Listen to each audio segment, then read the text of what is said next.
శ్రీమాత్రే నమః. అమ్మతో ప్రయాణానికి స్వాగతం. అందరికీ అమ్మవారి ఆశీస్సులు ఉండాలని మనస్ఫూర్తిగా ఆ తల్లిని వేడుకుంటూ, ఈరోజు చైత్ర మాసపు సోమవారం. పవిత్రమైనటువంటి ఈ కథ వినడం వలన పరమేశ్వరుని అనుగ్రహం కలుగుతుంది. కాబట్టి భక్తి శ్రద్ధలతో ఈ కథను వినండి. పూర్వం కైలాస శిఖరం మీద శివపార్వతులు వినోదంగా ముచ్చటించుకుంటూ ఉంటారు. వారి పాదాల వద్ద ఉపమన్యుడు, భృంగి, నందికేశ్వరుడు ఇలా మొదలైనటువంటి ప్రమదులందరూ కలిసి పరమేశ్వరుని యందు వారి యొక్క శుద్ధమైనటువంటి మనసును కేంద్రీకరించి స్వామివారిని సేవించుకుంటూ ఉంటారు. అదే సమయంలో నారద మహాముని కైలాసానికి వస్తారు. రాగానే ఆది దంపతులకు సాష్టాంగ నమస్కారం చేసి 2 చేతులు కట్టుకొని వినయంగా నిలబడతాడు. చంద్రశేఖరుడు తన వెన్నెల వంటి కంటితో నారదుణ్ణి చల్లగా చూస్తాడు. అంబికాదేవి, నారదా, నీవు ఇప్పుడే భూలోకానికి వెళ్ళి వచ్చినట్లున్నావు, అక్కడ విశేషాలు ఏమిటో స్వామివారికి వినవించు అని అంటుంది. అప్పుడు నారదుడు, స్వామి, ఎందువల్లనో తెలియదు కానీ భూమిపై శివభక్తి సల్లగిలిపోయింది. కొందరైతే కేవలం శివాచారాలలో మునిగి శైవేతరులతో మాట్లాడటం కూడా మానేసి శివతత్వాన్ని ప్రచారం కూడా చేయడం లేదు. ఇక కొందరైతే కేవలం లౌకిక జీవనంలో మునిగిపోయారు. ఇలా మరికొందరైతే బ్రహ్మానందంలో మునిగిపోయి తమను తాము మరిచిపోయి సమాజానికి ఉపయోగపడకుండా పోయారు. ఇక ఏమైతేనేమి, తమ యొక్క భక్తితత్వం సంపూర్ణమైనటువంటి ఈ సమాజానికి తెలియడం లేదు. అందువలన మానవులందరూ కూడా లింగస్థల, జంగమస్థల, ప్రసాద స్థలములను స్వీకరించి మహాభక్తులై ఉండేటటువంటి నిమిత్తం తమరు ఒకసారి భూలోకంలో అవతరించక తప్పదు. మహాదేవుడైనటువంటి పరమేశ్వరుడు అనురాగ చిత్తుడై నారదుని మాటలన్నీ కూడా ఆలకించి ఇలా అంటాడు. నారద, నీ కోరిక ప్రకారమే భూలోకంలో అవతరించవలసిందే. అయితే నాకు నందీశ్వరునికి కూడా రవ్వంత కూడా భేదమే లేదు. ఆ కారణంగా నా పక్షాన నందిని భూలోకానికి పంపిస్తున్నాను అని పరమేశ్వరుడు చెబుతాడు. అప్పుడు పార్వతీదేవి ఆ మాటలన్నీ కూడా వింటూ చిరునవ్వు నవ్వుతూ, నాదా, అసలు మీరు ఈ విధంగా అనడంలో తమరి యొక్క ఆంతర్యం ఏమిటి? నిజంగా నందీశ్వరుడు మీరు ఒక్కరేనా? లేదంటే తమరు భక్తపరాధీనులు కాబట్టి నేను నా భక్తుడు ఒకటేనన్నటువంటి అర్థంతో ఈ మాట అంటున్నారా అంటూ అమ్మ ప్రశ్నిస్తుంది. అది విన్నటువంటి పరమేశ్వరుడు, అలాగే నారదుడు, పార్వతీదేవి ఇద్దరూ కూడా వింటూ ఉండగా ఇలా అంటాడు. దేవి, నీవు చెప్పింది నిజమే. భక్తుని శరీరమే నా శరీరం. నాకు భక్తునికి భేదం అంటూ ఏదీ లేదు. అందుకని నేను ఆ ఉద్దేశంతో అన్నాను. అంతేకాక దీనికి సంబంధించి ఒక కథ కూడా ఉంది. పూర్వం కొన్ని యుగాల కింద శిలాదుడనేటటువంటి మహాముని శ్రీశైలానికి నైరుతి భాగంలో కఠోరమైనటువంటి తపస్సు చేశాడు. ముందు అతను కందమూలాలు ఆహారంగా తీసుకుంటూ తపస్సు చేశాడు. ఆ తరువాత అది మానివేసి రాళ్ళు తిని ఆకలి చంపుకొని ఘోరమైనటువంటి తపస్సును చేశాడు. అప్పుడు నేను ప్రత్యక్షమై వరం కోరుకోమని అడిగాను. శిలాదుడు నన్ను చూసి పులకితాంగుడై సాష్టాంగ నమస్కారం చేసి ఎన్నో విధాలుగా నన్ను స్తుతించి, స్వామి, నాకు పుత్ర సంతానం కలిగే విధంగా వరాన్ని ప్రసాదించాల్సింది అని చెప్పి వేడుకున్నాడు. అందుకు నేను తదాస్తు అన్నాను. అప్పుడు శిలాదుడు, మహాదేవా, కేవలం కొడుకు కలిగితే సరిపోదు కదా, అతను శివభక్తితో తరించాలి. వాడు తద్భిన్నంగా ఉంటే మాత్రం నేను ఊరుకోను సుమా, తలనైనా నరికేస్తాను. అందుకని మీరే అతనికి అండగా నిలవాలి అని చెప్పి వేడుకున్నాడు. అది విన్నటువంటి నేను ఎంతో సంతోషించాను. అప్పుడు ఒకసారి నందీశ్వరుడి వంక చూశాడు. ఎందుకంటే సృష్టికి ముందే నా అంశ వృషభ రూపంలో ఉంటుంది. అది కృతయుగంలో 4 పాదాల మీద, త్రేతాయుగంలో 3 పాదాల మీద, ద్వాపర యుగంలో 2 పాదాల మీద, ఇక కలియుగంలో అయితే ఒకే పాదం మీద చరిస్తూ ఉంటుంది. ఈ అంశయే ద్వితీయ శంభుడు. అలాంటి నందీశ్వరుని చూసి నీవే శిలాదునికి కొడుకుగా పుట్టాలి, నీవు లోకంలో 2వ శివుడనేటటువంటి పేరుతో ప్రసిద్ధి చెందాలి అని అన్నాను. ఆ విధంగా నా కోరిక ప్రకారం నందీశ్వరుడు అయోనిజుడై శిలాదుని ఇంట పుట్టాడు. అతనికి నందికేశ్వరుడు అనేటటువంటి పేరు పెట్టారు. ఇలా నందికేశుడు జన్మించినప్పటి నుండి కూడా భక్తి యొక్క క్షీరాన్ని గ్రొలుతూ పెరిగాడు. గురుపద ధ్యానంతో, వేదాంత సూక్తులతో, శివాచార వర్తనంతో నా పాద పద్మాలను ప్రతిరోజు కూడా నిరంతరం మనసులో ఉంచుకొని నందికేశుడు పెద్దవాడయ్యాడు. అప్పుడు ఈ నందికేశుడు కనీ విని ఎరుగనటువంటి భయంకరమైనటువంటి తపస్సు చేయడం మొదలుపెట్టాడు. అతని యొక్క ఆ తపస్సుకు, ఆ వేడికి బ్రహ్మాండం మొత్తం కూడా గజగజ వణికిపోయింది. బ్రహ్మాది సమస్త దేవతలు భయంతో నా వద్దకు పరిగెత్తుకుంటూ వచ్చారు. అది చూసి నేను నవ్వి, ఓరి వెర్రు జీవులారా, మీకు అందరికీ ఎందుకంత భయం పట్టుకుంది? ఎందుకంటే మీ మీ పదవులు పోతాయని భయం పట్టుకుందా? నందికేశ్వరుడు ఏ బ్రహ్మ పదవియో, లేదంటే విష్ణు పదవియో, లేదంటే దేవేంద్ర పదవియో కోరి ఈ తపస్సును ఆచరించడం లేదు.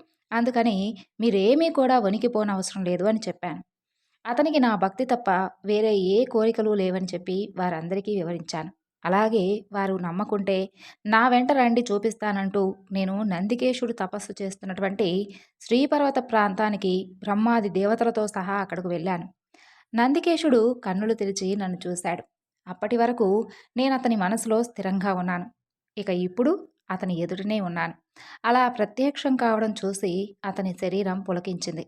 నందికేశ, నీకు కావలసినటువంటి వరం కోరుకో నాయనా అన్నాను. అది విన్నటువంటి నందికేశుడు, స్వామి, పెన్నిది లభించినప్పుడు మన్నడిగేటటువంటి అవివేకి ఎవడైనా ఉంటాడా? నాకు నీ దర్శనం లభించింది. అందుకే ఈ తపస్సు.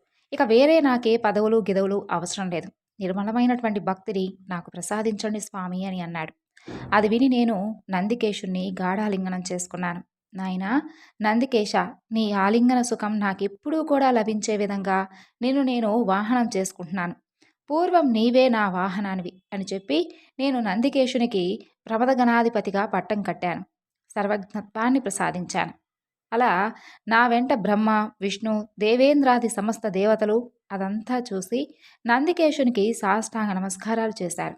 అలా నందికేశుడు కూడా వారిని దయతో చూశాడు. ఈ విధంగా దేవతలు తమ తమ భయాలన్నింటినీ కూడా విడిచిపెట్టారు. శ్రీశైల నైరుతి ప్రాంతంలో నందీశ్వరుడు తపస్సు చేసినటువంటి ఆ ప్రదేశానికి నాటి నుండి నంది మండలం అనేటటువంటి పేరు వచ్చింది. అక్కడకు వచ్చినటువంటి సమస్త జీవజాలము మోక్షాన్ని పొందగలిగే విధంగా నేను అనుగ్రహించాను. ఇట్టి నందికేశుని యొక్క చరిత్ర విన్నవారు, విరచించిన వారు స్థిరబుద్ధి, దృష్ట అదృష్ట సమస్త సిద్ధులు, వాక్శుద్ధి, భక్తి సంపద పొందగలుగుతారు అని చెప్పి పరమేశ్వరుడు చెప్పాడు. కాబట్టి దేవి, ఇట్టి నందీశ్వరుడు సాక్షాత్తు నేనే, అర్థమైందా అంటూ పరమేశ్వరుడు నారద పార్వతులు వినగా చెప్పాడు. అప్పుడు పార్వతీదేవి ఇంతటి నిరహంకారము, సదాచారము, నిరంతర భక్తి, ప్రభుభక్తి, సిద్ధ పాండిత్యము, నిత్య సత్యము, సౌకుమార్యము, ఆత్మతత్వము, విశుద్ధ చరిత్రము, పుణ్యగోత్రము, ఇంతటి మంగళకరమైనటువంటి మూర్తి, కీర్తి ఆ నందికేశునికి తప్ప మరెవ్వరికీ కూడా లేవు. అందుకే నందీశ్వరునికి తప్ప మరెవ్వరికీ కూడా మిమ్మల్ని మోయగలిగేటటువంటి శక్తి కూడా లేదు స్వామి. నిజంగా ఇతను సాక్షాత్తు మీ అంశే అంటూ పరమేశ్వరునితో అంటుంది అమ్మవారు. విన్నావా నారద? నందికేశుని యొక్క ఘనత అంటూ పరమేశ్వరుడు నారదునితో అంటాడు. అలా పరమేశ్వరుని యొక్క దయార్థ చిత్తంతో తలమునకలైనటువంటి నందికేశుడు భయము, సిగ్గు, సంతోషము, వెళ్లి విరిసేటటువంటి చూపులు తనకు ఆభరణ ప్రాయములు కాగా శరీరమంతా కూడా పులకించి కంటి వెంట ఆనంద బాష్పాలు రాలుతూ ఉండగా పరమేశ్వరుని శరణుజొచ్చి చేతులు జోడించి తలపై పెట్టుకొని పరమశివుణ్ణి కొనియాడాడు. అప్పుడు అంబికాదేవుడు నందికేశుని దగ్గరకు తీసి ప్రేమతో ఇలా అంటాడు. నాయనా నందికేశ, నీకు నా తత్వాన్ని గురించి లోగడ ప్రబోధించి ఉన్నాను. పార్వతీదేవి కన్నా, ప్రమదగన్నం కన్నా కూడా నా గురించి నీకే ఎక్కువగా తెలుసు కదా. అందుకే నీకు సర్వజ్ఞుడనేటటువంటి పేరు వచ్చింది. ఈ తత్వం వేదస్మృతులకు మూలం. ఇదే ధర్మశీలం, ఇదే విమలాచారం, తత్వసారం, సుమహతత్వం. దీనివల్లనే కృతార్థత్వం పొందవచ్చు. ఇదే ఆదిపదం అని నా భక్తితత్వం. నీ వల్లనే భూలోకంలో ప్రచారం చెందవలసి ఉంటుంది. అందువలన నువ్వు మానవ లోకానికి వెళ్ళు. అక్కడ ద్వితీయ శంభుడనేటటువంటి పేరుతో నీవు ప్రసిద్ధి చెందు. లోక శ్రేయస్సు కొరకు, భక్త శ్రేయస్సు కొరకు మా కోరిక నెరవేరే విధంగా నీవు మానవ రూపంలో పుడమిని పావనం చేయడానికై బసవడనేటటువంటి పేరుతో వెళ్ళు. అలా పరమేశ్వరుడు చెప్పగా నందికేశుడు ఆ మాటలన్నీ కూడా విని ఇలా అంటాడు. స్వామి, మీ ఆజ్ఞ ఎలాంటిదైనా సరే నేను శిరసావహించి తప్పక చేస్తాను. దానికి ఇంత దూరం చెప్పాలా? భూలోకానికి మాత్రం మీరు కాదా కర్త? అలాంటప్పుడు నాకు కైలాసమైతేనేమి, భూలోకమైతేనేమి, ఇందున్న అందున్న ఎందున్న మీ అందే నేనున్నట్లు. అలా నందికేశుని యొక్క వినయ వాక్యాలు విని స్వామివారు ఇలా అంటాడు. నాయనా నందికేశ, నేను మాత్రం నీకు దూరంగా ఉంటానా నాయనా? గురులింగ రూపంలో వచ్చి పరమతత్వార్థాలన్నీ కూడా నీకు బోధిస్తాను. ప్రాణలింగ రూపంలో నీ శరీరాన్ని, ప్రాణాన్ని వదలకుండా ఉంటాను. జంగమ రూపం దాల్చి వేడుకతో నీతో పాటే కలిసి ఉంటాను. నీ తనువు, మనువు, ధనము వ్యర్థం కాకుండా నాకే చెందే విధంగా చేసుకుంటాను. నాకు ప్రమదులు ప్రాణ సమానులు. ఆ సమస్త ప్రమదగణానికే నీవు ప్రాణానివి. అటువంటి నీకు నాకు దూరం అనేది ఒక్క క్షణం కూడా ఎన్నడూ ఎక్కడా ఉండదు. అంటూ ఈ విధంగా పలికినటువంటి పరమేశ్వరుని మాటలు విని నందీశ్వరుడు తనువెల్ల చేతులైనట్లుగా ఆ ప్రభువుకు నమస్కరించి భూలోకానికి ప్రయాణం కట్టాడు. ఇక ఇప్పుడు గోకర్ణ క్షేత్ర మహిమ గురించి తెలియజేసేటటువంటి ఒక కథ గురించి తెలుసుకుందాం. పూర్వం ఇక్ష్వాకు వంశంలో మిత్రసహుడు అనేటటువంటి పేరు కలిగినటువంటి ఒక రాజు ఉండేవాడు. అతను వేదమార్గ తత్పరుడై రాజ్యాన్ని ధర్మంగా పాలిస్తూ ఉండేవాడు. ఒకనాడు అతను అడవికి వెళ్ళి క్రూరమైనటువంటి జంతువులను వేటాడుతూ ఒకచోట భయంకరుడైనటువంటి ఒక రాక్షసుణ్ణి చూస్తాడు. రాజు అతని మీద బాణాలు వేయడంతో ఆ రాక్షసుడు నేలకూలి ప్రాణాలు విడుస్తూ తన సోదరుణ్ణి పిలిచి ఆ రాజుపై ప్రతీకారం తీర్చుకోమని చెప్పి ఆదేశిస్తాడు. అలా అతని సోదరుడు తన యొక్క రాక్షస మాయ చేత ఒక సామాన్యమైనటువంటి మానవ రూపంలో రాజు వద్దకు వచ్చి ఎంతో వినయంతో అతనికి సేవ చేయడం మొదలెట్టాడు. ఒకనాడు ఆ రాజు తన ఇంట పితృశ్రాద్ధానికై వశిష్ఠాది మహర్షులను భోక్తలుగా ఆహ్వానిస్తాడు. ఆనాడు ఆ కపట సేవకుడు వంటలో రహస్యంగా నరమాంసాన్ని కలుపుతాడు. అలా భోజన సమయంలో వశిష్ఠ మహర్షి అది తెలుసుకొని రాజుపై కోపించి, రాజా, నీవు మాకు నిషిద్ధమైనటువంటి నరమాంసాన్ని వడ్డించావు కాబట్టి నీవు బ్రహ్మరాక్షసుడు అవుతావంటూ శపించాడు. ఆ ముని తనను నిష్కారణంగా శపించినందుకు రాజు కూడా విపరీతంగా కోపించి ఆయనకు తిరిగి ప్రతిశాపం ఇవ్వబోతుంటే పతివ్రత అయినటువంటి ఆ రాజు భార్య దమయంతి అడ్డుపడి గురువును శపించబోనడం మహాపాపమని చెప్పి హెచ్చరించి ఆ యొక్క శాపజలాన్ని తన పాదాలపైనే పోసుకోమని చెప్పి ప్రార్థిస్తుంది. అలా ఆ రాజు తన కోపాన్ని నిగ్రహించుకొని శాపకల్మషమైనటువంటి తన చేతిలో ఉన్నటువంటి జలాన్ని తన పాదాలపై పోసుకొని వశిష్ఠ శాపం వలన బ్రహ్మ రాక్షసుడై ఇప్పుడు చెప్పిన విధంగా కల్మషపాదుడనేటటువంటి పేరుతో అతను అవతరించాడు. అప్పుడు శాప విముక్తికై మహారాణి ప్రార్థించగా వశిష్ఠ మహర్షి కాస్త జాలి చెంది, అమ్మా, నీ భర్తకు 12 సంవత్సరాల తర్వాత బ్రహ్మరాక్షసత్వం తప్పకుండా పోతుంది అంటూ ఆశీర్వదించి వారి ఆశ్రమానికి వెళ్ళిపోయాడు వశిష్ఠ మహర్షి. అలా అప్పటి నుండి ఈ కల్మషపాదుడు ఘోరమైనటువంటి ఆ అరణ్యాల్లో నివసిస్తూ అక్కడ క్రూరమైనటువంటి జంతువులను మనుషులను పట్టుకొని తింటూ ఉండేవాడు. అతని బ్రహ్మరాక్షస రూపం అతన్ని ఎప్పుడూ ఛాయలా వెంటాడుతూ ఉండేది. అలా ఒకనాడు అతను ఒక బ్రాహ్మణ శ్రేష్ఠుణ్ణి చంపి తింటాడు. అందుకు ఆ బ్రాహ్మణుని యొక్క భార్య శోకంతో, నీకు వశిష్ఠుని యొక్క శాపం తీరిపోయిన తర్వాత, నీ పూర్వరూపాన్ని నువ్వు పొందిన తర్వాత నన్ను నా భర్తను ఎలా అయితే ఎడబాటు చేశావో అదేవిధంగా ఆ పాపానికి భార్యా సంగమం చేస్తే నువ్వు తప్పకుండా నశించిపోతావంటూ శపిస్తుంది.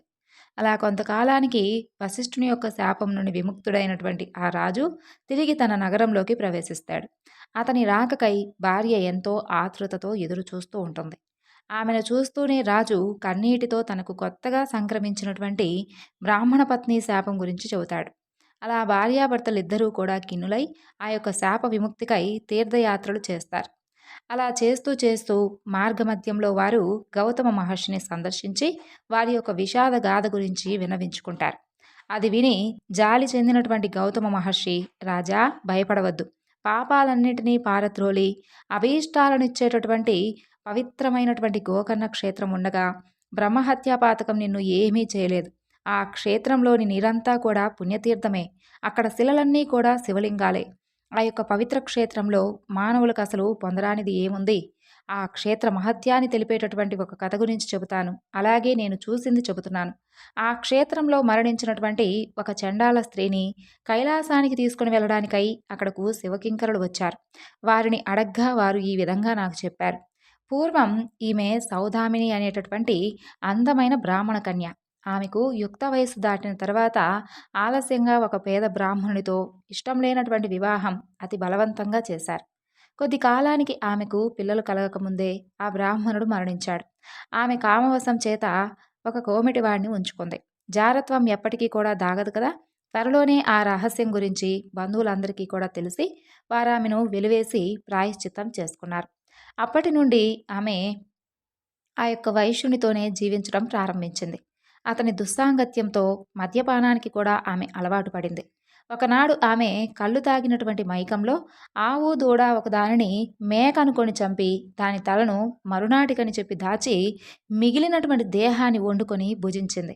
మరునాడు ఆ విటుడు రాగానే ఆమె వంట చేయబోయి ఆవు దూడ శిరస్సును చూసి నిజాన్ని కప్పిపుచ్చుకుంటూ అయ్యయ్యో, ఆవు దూడను పులి తిని వెళ్ళిందే అంటూ వలవలా ఏడ్చింది. ఆ విధంగా ఈమె ఇలాంటి పాపాలు అనేకం చేసి నరకంలో శిక్షలను అనుభవించి కర్మశేషం వలన ఈ జన్మను పొందింది.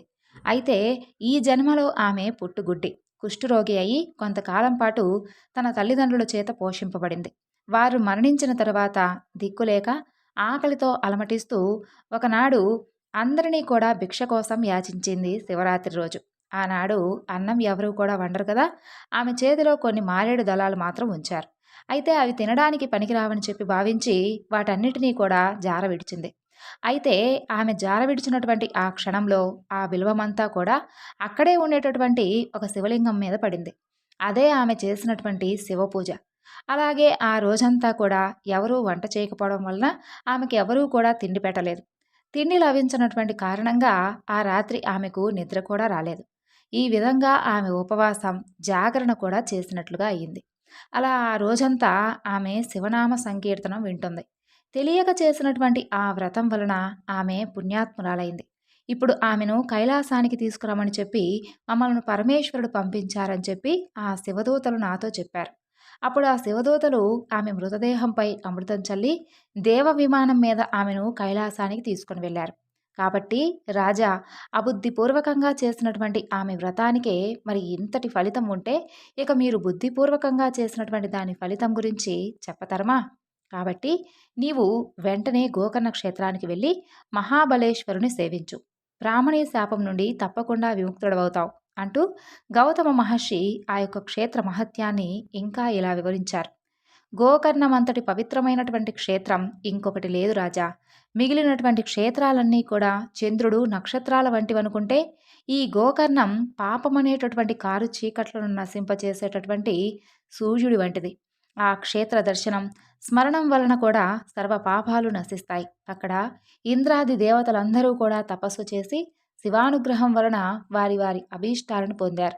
అక్కడ మహాబలేశ్వరునికి బ్రహ్మ, విష్ణువు, సూర్యుడు, చంద్రుడు, విశ్వదేవతలు, మరుద్గణాలు, అలాగే అష్టవసువులు తూర్పు ద్వారంలోనూ, యమధర్మరాజు చిత్రగుప్తుడు, అగ్నిదేవుడు, ఏకాదశ రుద్రుడు, పితృదేవతలు దక్షిణ ద్వారంలోనూ, వరుణుడు మొదలైనటువంటి దేవతలు పడమటి ద్వారంలోనూ, కుబేరుడు, భద్రకాళి, వాయుదేవుడు, సప్తమాతృకలు ఉత్తర ద్వారంలోనూ, విశ్వావసువు, చిత్రరథుడు మొదలైనటువంటి గంధర్వులందరూ కూడా ప్రతినిత్యము కూడా అక్కడే నిలిచి ఆయన్ను ఉపాసిస్తూ ఉంటారు. అలాగే కశ్యపుడు, అత్రి, వశిష్ఠుడు, కన్వుడు మొదలైనటువంటి మునీశ్వరుడు, కృతయుగంలో విశ్వామిత్రుడు, జాబాలి, భరద్వాజుడు ఇలా మొదలైనటువంటి మహర్షులందరూ కూడా సనక సనందనాది బ్రహ్మమానసపుత్రుడు, నారదాది దేవర్షులు, సిద్ధులు, సాధ్యులు, మునీశ్వరుడు, యతులు నిత్యము కూడా ఆ యొక్క గోకర్ణేశ్వరుణ్ణి ఉపాసిస్తూ ఉంటారు. రావణుడితో మొదలైనటువంటి రాక్షసులందరూ కూడా ఆ యొక్క క్షేత్రంలోనే తపస్సు చేసి పరమేశ్వరుని నుండి ఎన్నో వరాలను పొందారు. కాబట్టే ఈ క్షేత్రంలో చేసినటువంటి తపస్సు కానీ, ఆధ్యాత్మిక సాధనలు కానీ, పూజ కానీ 1,00,000 రెట్లు మంచి ఫలితాన్నిస్తాయి. అప్పుడు ఆ రాజు భార్యా సమితంగా అన్నీ కూడా ఆ యొక్క మహర్షి చెప్పిన మాటలన్నీ కూడా ఆలకించి వెంటనే గోకర్ణానికి వెళ్ళి మహాబలేశ్వరుని సేవించి శాప విముక్తుడయ్యాడు. అలాగే మరొక కథ గురించి తెలుసుకుందాం. ఉజ్జయిని పట్టణం అనేటటువంటి ఒక పట్టణం ఉండేది. ఆ పట్టణాన్ని చంద్రసేనుడు అనేటటువంటి రాజు పాలించేవాడు. అతని మిత్రుడు మణిభద్రుడు అనేవాడు. పరమేశ్వరుని వరప్రభావం వలన చింతామణిని పొందాడు. అయితే ఆ యొక్క మణి యొక్క విలువ లెక్కకు మీరిందని చెప్పి తెలుసుకొని దాన్ని ఎలాగైనా సరే చేజిక్కించుకోవాలని చెప్పి కొందరు రాజులు చతురంగ బలాలతో యుద్ధానికి వచ్చారు. ఆ సమయంలో మణిభద్రుడు, చంద్రసేన మహారాజు ఇద్దరూ కూడా ఏకాగ్ర మనస్కులై ప్రదోషకాలంలో శివపూజ చేయడం ప్రారంభించారు. అలా ఒక త్రయోదశి శనివారం నాడు ప్రదోష సమయంలో వారు పూజ చేస్తూ ఉంటే ఆ పట్టణంలో ఉన్నటువంటి గోపబాలకులందరూ కూడా వారి వారి ఇళ్ల ముంగిళ్లలో ఆకులతోనూ పూలతోనూ పూజ చేయడం ప్రారంభించారు. వారి తల్లులు ఆ పిల్లలను భోజనం కోసం ఇళ్లల్లోకి లాక్కొని వెళ్ళారు. వారిలో ఒకరి వద్ద నుండి వాని తల్లి పూజా సామాగ్రి అంతా లాగివేసి వాటిని బలవంతంగా లేవదీస్తుంది. తర్వాత అప్పుడు ఆ బాలుడు తన శివపూజకు విఘ్నం కలిగినందుకు చాలా దుఃఖపడి ఆ యొక్క దోష పరిహారానికి మరణించడం ఒక్కటే మార్గం అని చెప్పి సంసిద్ధుడవుతాడు. అప్పుడు విశ్వసాక్షి అయినటువంటి పరమేశ్వరుడు అతనికి ప్రత్యక్షమై వరాన్ని కోరుకోమని అడుగుతాడు. ఆ బాలుడు ఆ దివ్యమూర్తికి ప్రణామం చేసి తన తప్పును మన్నించమని చెప్పి ప్రార్థిస్తాడు. పరమేశ్వరుడు, వశ్చా, భక్తి చేత నీవు నా సాయుధ్యం పొందగలవు. నీ తల్లి తెలియక అపరాధం చేసింది. అయినప్పటికీ కూడా నీ అర్చనా విధానం అంతా కూడా చూసింది. కాబట్టి మరుజన్మలో ఈమె విష్ణుజనని అవుతుంది అంటూ వరమిచ్చి అంతర్ధానమవుతాడు. అలా అక్కడ ఉన్నటువంటి ఆ పిల్లవాడు ఏదైతే శివలింగాన్ని పూజించాడో ఆ యొక్క లింగము దివ్యమైనటువంటి తేజస్సుతో వెలిగిపోతూ ఉంటుంది. యుద్ధానికి వచ్చినటువంటి కొందరు రాజులందరూ అది చూసి సూర్యుడేంటి రాత్రిపూట కూడా ప్రకాశిస్తున్నాడే అని చెప్పి భావిస్తారు. అంతటి భక్తి శ్రద్ధలు ప్రజల్లో కలిగించినటువంటి ఆ యొక్క పుణ్యాత్ముడైనటువంటి ఆ చంద్రసేనుడికి మేలు చేయదలచి అంతటి మహానుభావునితో యుద్ధం చేయాలనుకోవడం నిజంగా మన యొక్క బుద్ధి తక్కువ పనేనని చెప్పి పశ్చాత్తాపం చెంది వారందరూ కూడా సగౌరవంగా చంద్రసేన మణిభద్రులను దర్శించడానికి వస్తారు. అప్పుడే పూజ ముగించుకున్నటువంటి ఆ రాజు ఆ యొక్క ప్రకాశానికి గల కారణం తెలుసుకొని తనను చూడవచ్చినటువంటి ఆ రాజులతో కలిసి ఆ ప్రదేశానికి వెళ్ళి ఆ యొక్క దివ్య లింగాన్ని చూసి ఆశ్చర్యంతో ఆనందిస్తారు. ఆ గోపబాలకుడు చెప్పగా వృత్తాంతమంతా కూడా విన్నటువంటి ఆ చంద్రసేనుడు మిగిలినటువంటి రాజులు ఆ పిల్లవాడికి గోపాధిపత్యము ధనము ఇచ్చి వెళ్ళిపోతారు. తర్వాత ఆ గోపాలుని తల్లి యశోదగా జన్మించి విష్ణువుకు జనని అయింది. కాబట్టి శివపూజ యొక్క మహిమ వలన ఎంతటి విశేషమైనటువంటి ఫలితాన్ని ఇస్తుందో మీరే ఈ కథ ద్వారా విన్నారు కదండి. ఈ వివరణ మీ అందరికీ కూడా నచ్చింది అనుకుంటున్నాను. మరొక చక్కని వివరణతో మరలా కలుసుకుందాం. అంతవరకు నమస్కారం. సర్వం శ్రీ లలితార్పణమస్తు. స్వస్తి.